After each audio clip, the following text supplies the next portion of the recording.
All right, let's get into it. Today we're going to talk about one of the most devastating industrial disasters the world has ever seen.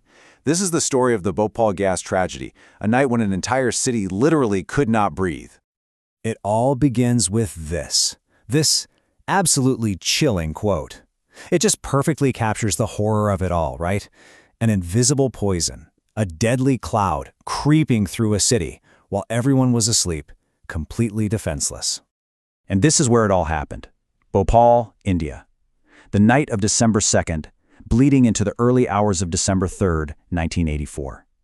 This single moment in time would go on to shatter hundreds of thousands of lives. To really understand the scale of this, we have to start on the ground, with the people who lived through it. Because for them, this was nothing short of a night of horror. So picture this. It's just after midnight, around 12:40 a.m. A thick, poisonous cloud starts escaping from a factory. And it doesn't make a sound. It just rolls through the streets, into people's homes, a silent predator in the dark. People didn't wake up to an alarm clock. They woke up to absolute agony. A feeling like their eyes and throat were on fire. They were coughing so hard they couldn't breathe. Some went blind instantly. Their bodies were racked with spasms. And for thousands, their lungs just gave out completely. So, the first question is, how? How could something so catastrophic even happen? Well, the answer isn't simple, and it shows this was much more than just some freak accident.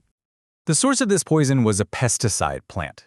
It was owned by a company called Union Carbide India Limited, and its job was to produce a very popular pesticide called Sevin.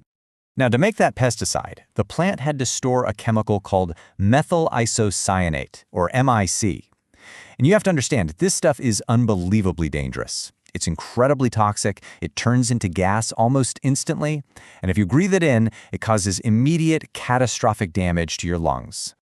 And they didn't just have a little bit of it. No, the plant was storing over 40 tons of this lethal chemical in huge underground tanks, right next to a city packed with people. And here's the part that is just infuriating. This was a disaster waiting to happen.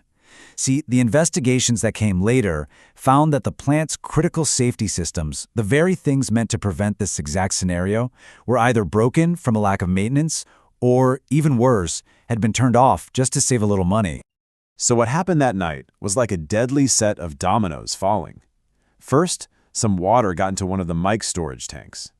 The chemical reacted violently with it, causing the temperature and pressure inside to shoot up like a rocket.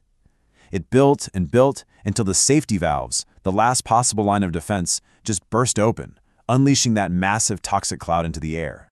So now that we know how it happened, we have to confront the consequences. We have to look at the devastating toll this took on human life. That gas cloud didn't just disappear. It spread over neighborhoods where hundreds of thousands of people were sleeping. The final tally of those who are directly exposed is it's staggering. Over 500,000 people. In the immediate aftermath, as the sun came up on that horrible morning, the initial government estimate was that about 3,000 people had died overnight. But that number, that was just the beginning. The poison didn't just kill quickly, it lingered.